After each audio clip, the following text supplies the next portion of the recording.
Now, duty to intervene. It requires officers to intervene and stop excessive force used by other officers and report these incidents immediately to the supervisor.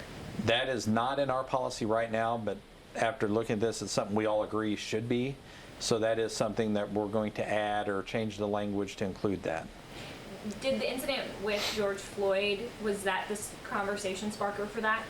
You know, we've had incidences here in Evansville where we've disciplined officers for that very thing, but it's not flat out spelled out in our policy. So it is what we've looked for it and acted on it before. But the national conversation with Mr. Floyd has absolutely brought that to the forefront. And then seeing this is when you look at it and you're like, you know, it makes sense. I don't know why we haven't had that before. So absolutely.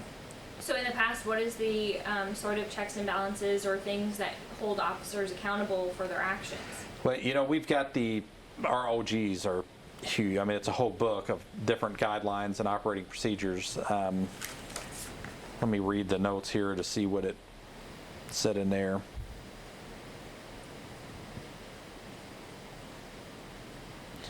So this right here are some notes from one of my supervisors he made for me, not for you, but last week we already were addressing this.